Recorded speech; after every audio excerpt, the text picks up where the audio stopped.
حمدا لمن هداني لسنة العدنان محمد المختار وسيد الأطهار فهذه أرجوزة لطيفة وجيزة.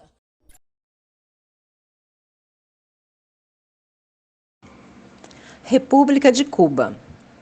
Cuba está localizada no Mar do Caribe e é a maior ilha dele.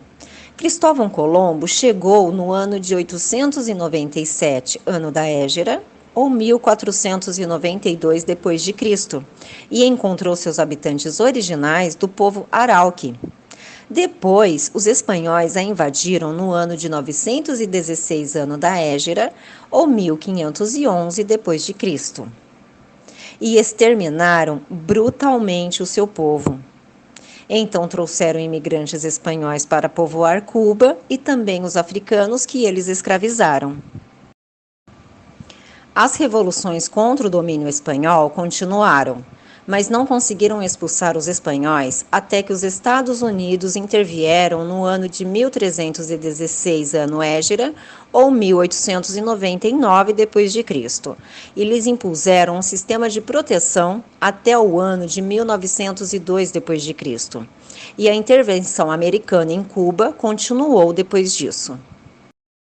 Então, Vidal Castro e Guevara lideraram uma revolução popular, que foi vitoriosa no ano de 1372, ano da Égira, ou 1953 depois de Cristo, após a qual Cuba rompeu as suas relações com os Estados Unidos e estabeleceu relações estreitas com a União Soviética e adotou o comunismo.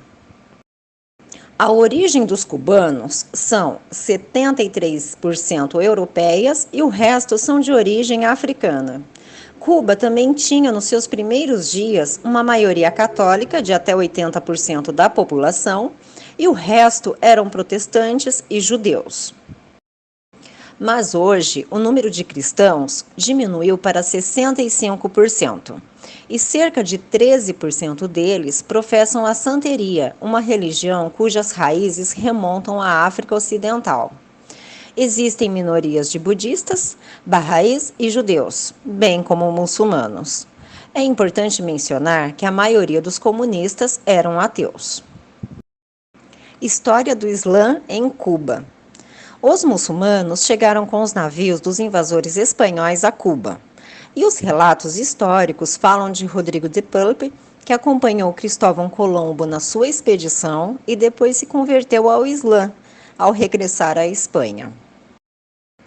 Tal como foi o caso da América do Norte, muitos marroquinos chegaram a Cuba e esconderam o seu Islã e demonstraram o cristianismo para escapar às campanhas de assassinato e perseguição aos muçulmanos, como Colombo mencionou nas suas memórias, Diários da Primeira Viagem. Após a sua chegada a Cuba no ano de 897, ano da Égira, ou 1492 depois de Cristo, ele viu vestígios de uma mesquita no topo da montanha, que incluía algumas inscrições e também alguns escritos em árabe estavam escritos em suas paredes. A mesma coisa se repetiu quando ele desembarcou no Haiti.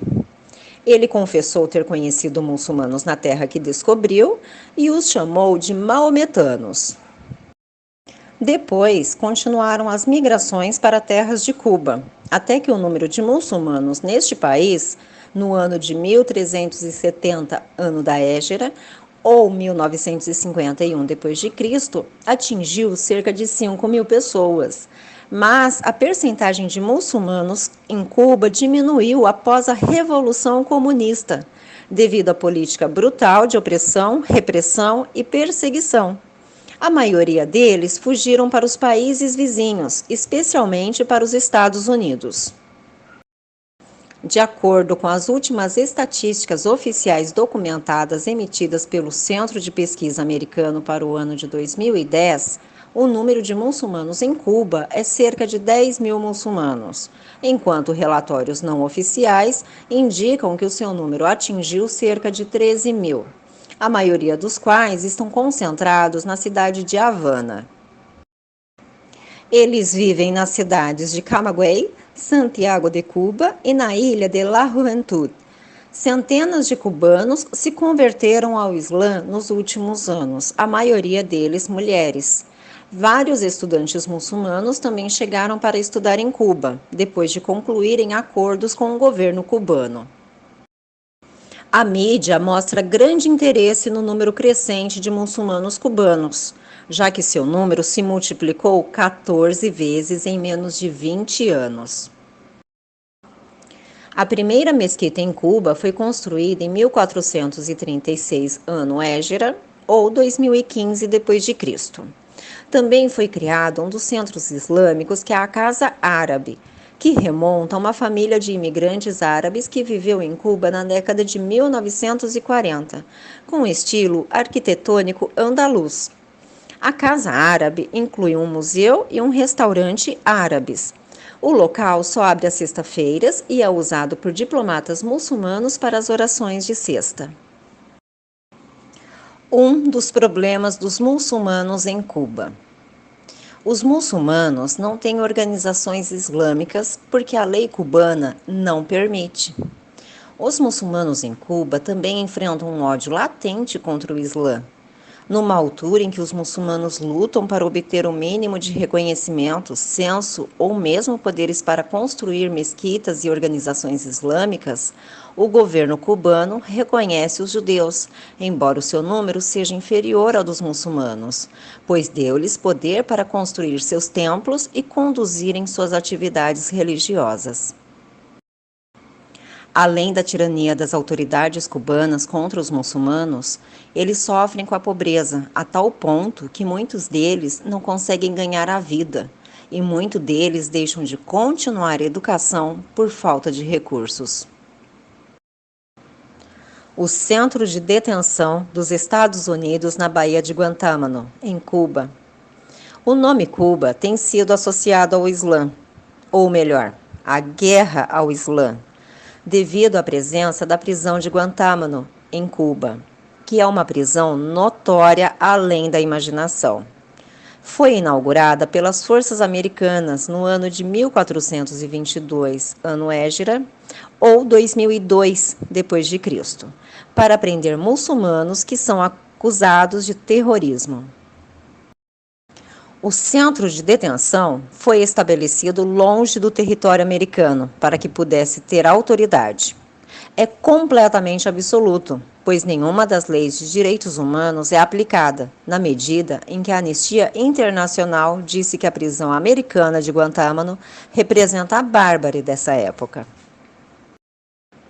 Os antecedentes desta prisão brutal, liderada pelo Estado que levanta a palavra de ordem dos direitos humanos no mundo, remontam ao presidente cubano em 1320 ano Égira ou 1903 d.C., alugando a base de Guantánamo aos Estados Unidos da América por $2.000. Durante a era do presidente Theodore Roosevelt, como forma de agradecimento pela ajuda americana na libertação de Cuba. Os patriotas protestaram contra essa decisão e, como resultado, Cuba não descontou os cheques americanos em oposição à decisão de arrendamento. Mas os Estados Unidos continuaram a enviar anualmente o cheque de $2.000 ao governo de Cuba.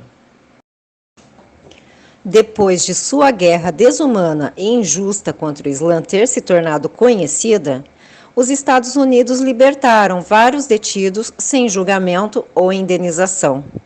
Eles não tinham nada a ver com acusações de terrorismo, nem foram capazes de provar isso contra eles, apesar do longo período de detenção. Entre as atrocidades relatadas nesta prisão americana em solo cubano, está o fato de cientistas em pesquisa científica terem tentado os métodos mais horríveis e medicamentos dolorosos nos prisioneiros muçulmanos, incluindo métodos de tortura por afogamento simulado e injeção de medicamentos tóxicos que causam doenças psicológicas e multiplicam a sensação de dor. E praticaram uma guerra brutal que só um crente pode com a ajuda de Deus. Apesar da extensão da injustiça e da tortura que se abateu sobre esses prisioneiros, Nenhum deles renunciou à sua religião e permaneceu firme e orgulhoso dela, aderindo firmemente ao Alcorão e Suna, que tiveram um impacto negativo na psicologia dos guardas e soldados americanos na prisão. E muitos deles se converteram ao Islã, sob a influência da moral e da firmeza dos prisioneiros, e outros sofreram crises psicológicas. Foi mais uma batalha em que o Islã saiu vitorioso em solo americano. Seus capítulos ocorreram dentro dos muros da prisão, na qual os muçulmanos não usaram outras armas além das armas da fé e da paciência. Quem saiu entre eles aumentou sua insistência em apoiar o Islã. E quem quer que tenha permanecido, Deus é o seu mestre. Muitos dos prisioneiros de Guantánamo escreveram suas dolorosas memórias nesta prisão criminal após serem libertados. Entre seus livros estão O Massacre da Cidadela e os Fantasmas de Guantánamo, do autor sudanês Walid al-Haji, o livro Guantánamo, Minha História, do sudanês jornalista Al Jazeera. O Inimigo de um Guerreiro, de Moçambique, Os Diários de Guantánamo, de Mohamed Selahi, entre outros. E muitos escritores gravaram nas páginas de suas memórias o que vivenciaram durante as fases de prisão e revelaram a verdadeira face da chamada justiça americana. E cada um, à sua maneira, documentou os fatos que entraram na escuridão da história de Cuba. Ainda persiste a controvérsia entre a administração americana e as organizações humanitárias sobre a questão do encerramento desse centro de detenção, cuja existência até hoje é considerada um escândalo moral e uma vergonha para o país americano. Mas é uma questão que não foi resolvida até o momento da realização deste arquivo.